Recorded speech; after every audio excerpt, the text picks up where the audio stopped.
الحمدللہ رب العالمین والصلاة والسلام علی سید المرسلین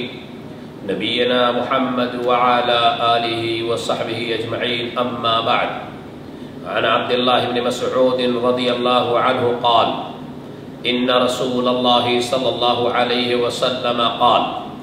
الا انبئکم ما العظم هي النمیمة القالة بین الناس رواہ مسلم۔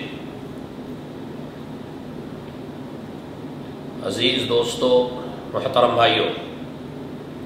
معاشرے کی اصلاح، معاشرے کو پریشانیوں، ہیجانی کیفیوں سے بچانا، اس ذمہ داری کو اسلام نے بہت اچھے طریقے سے نبھایا ہے۔ ہمارے معاشرے کو سالمیت، وہ صالحیت، وہ وقار، وہ مرتبہ، وہ شان، وہ عظمت عطا کیا ہے جو اسلام کے سوا اور کوئی عطا نہیں کر سکتا ہے۔ اللہ کے نبی محمد صلی اللہ علیہ وسلم نے مدینے کے دور میں، مدنی زندگی میں، آپ نے صحابہ کے ہاں تہذیب و ثقافت اور تہذیب و تمدن کا جو درس دیا، اخوت و بھائی چارگی کا جو مقام دیا، اور ایک معاشرتی ایسی اسلامی سوسائٹی قائم کی جس کے نمونے تاریخ نہیں پیش کر سکتے ہیں، انہی تہذیب و تمدن اور ان کے وقار کو بلند کرنے کے لیے ایک روز اللہ کے نبی صلی اللہ علیہ وسلم نے اپنے صحابہ میں ایک ایسی چیز فرمائی تھی جس کا بڑا مقام ہے۔ بھائی کو بھائی سے دشمنی نہ ہو، آپس میں حسد و کینہ نہ ہو، ہمارے درمیان انارکی نہ پھیلے، ہمارے درمیان عداوت اور دشمنی نہ پھیلے، ہم ایک دوسرے کے باغی اور دشمن نہ بنے، بلکہ بھائی بھائی بن کر رہیں، اور بھائی چارگی کے لیے جو اسباب درکار ہیں، اللہ کے نبی صلی اللہ علیہ وسلم نے ہمیں ان اسباب سے روشناس کیا جو ہمارے اخوت اور بھائی چارگی کے لیے ضروری چیزیں تھیں۔ آپ نے اس کی وضاحت فرمائی، اور جو ہمارے اخوت کو توڑنے والی تھیں، ہمارے بھائی چارگی کو پاش پاش کرنے والی تھیں، اللہ کے نبی صلی اللہ علیہ وسلم نے اس سے دور رہنے کی، اس سے بچنے کی تلقین فرمائی۔ آئیے یہ حدیث جو بھی آپ کے سامنے پڑھی گئی ہے، یہ عبداللہ بن مسعود رضی اللہ عنہ نے بیان فرمایا ہے کہ بے شک نبی کریم صلی اللہ علیہ وسلم نے فرمایا کہ کیا میں تم لوگوں کو یہ نہ بتا دوں کہ عظم کیا ہے؟ عظم کیا ہے؟ ضروری بات ہے۔ اللہ کے نبی صلی اللہ علیہ وسلم صحابہ کو جب کوئی اہم بات بتانا چاہتے تو خود ہی سوال کرتے تھے، آپ خود ہی پوچھتے تھے، اور خود پوچھ کر کے اس کو اہمیت کا درجہ دے کر کے اس کا جواب بتاتے تھے۔ یہ انہی سوالوں میں سے ہے کہ نبی مکرم صلی اللہ علیہ وسلم نے خود سوال کیا، الا انبئکم، کیا میں تمہیں آگاہ نہ کر دوں؟ کیا تمہیں بتاؤں نہ؟ تمہارے سامنے اس کی جو حقیقت پیش نہ کروں کہ یہ عظم کیا ہے؟ آپ نے فرمایا کہ یہی وہ چغل خوری ہے، النمیمہ،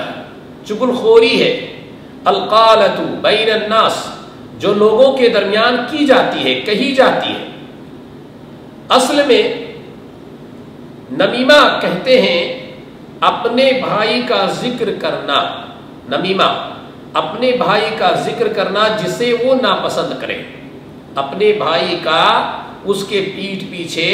کسی کے سامنے بیان کرنا جسے وہ ناپسند کرے۔ جب اسے معلوم ہو کہ آپ نے اس کے بارے میں فلاں کے سامنے یہ بات کہی ہے تو اسے ناپسند گزرے۔ اور دوسرا جو اس کا ہے کہ لوگوں کی بات کو فساد کے خاطر، لڑانے کے خاطر، دشمنی پیدا کرنے کے خاطر دوسروں کے پاس نقل کرنا، ایک کی بات دوسرے کے پاس نقل کرنے کو نمیمہ کہتے ہیں، اور یہ شریعت میں حرام ہے، اور یہ شریعت میں کبیرہ گناہ ہے، کیونکہ شریعت نے اس عمل پر، اس کردار پر عذاب اور سزا کا وعید کیا ہے، اس لیے یہ نہایت خطرناک ہے۔ چغل خوریاں، جس کو ہم اپنی اردو زبان میں چغل خوریاں کہتے ہیں، اس کا مطلب یہ ہے کہ ان کی بات نقل کر کے ان تک پہنچانا، اور مقصد یہ ہو کہ دونوں آپس میں لڑ جائیں۔ اللہ کے نبی صلی اللہ علیہ وسلم نے اس کی سنگینی کو سامنے رکھتے ہوئے فرمایا کہ دیکھو لا يدخل الجنت نمام، کہ جنت میں چغل خور نہیں داخل ہوں گے۔ کتنی بڑی بات ہے، کتنی بڑی وعید ہے۔ دیکھنے میں ہمارے معاشرے میں یہ برائی بہت ہلکی سمجھی جاتی ہے،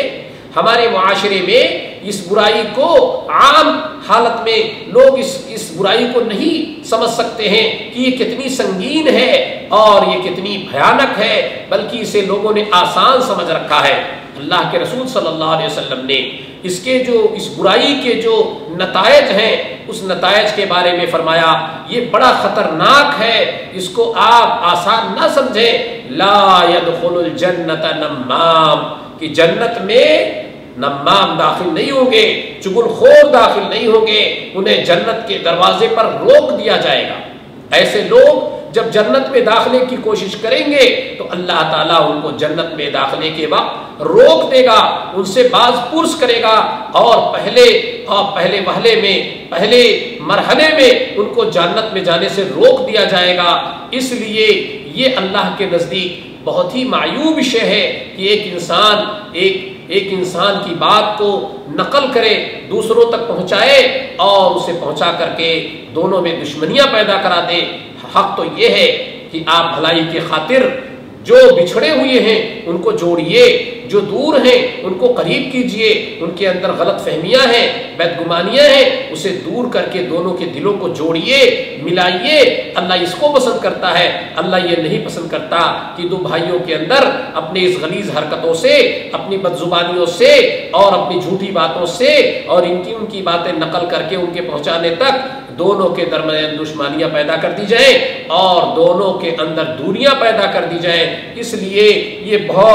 بہت خطرناک ہے۔ ایک حدیث میں اللہ کے نبی صلی اللہ علیہ وسلم نے اس کی سنگینی کو بیان فرمایا ہے کہ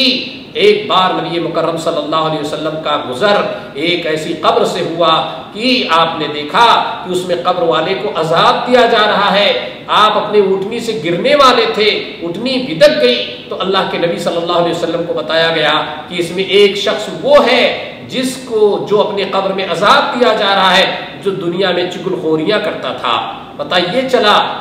کہ یہ چغل خوری آسان نہیں ہے، شریعت میں یہ بہت بھیانک ہے اور اس کے نتیجے بھی بھیانک ہے، دنیا میں بھی رسوائی ہے۔ جب وہ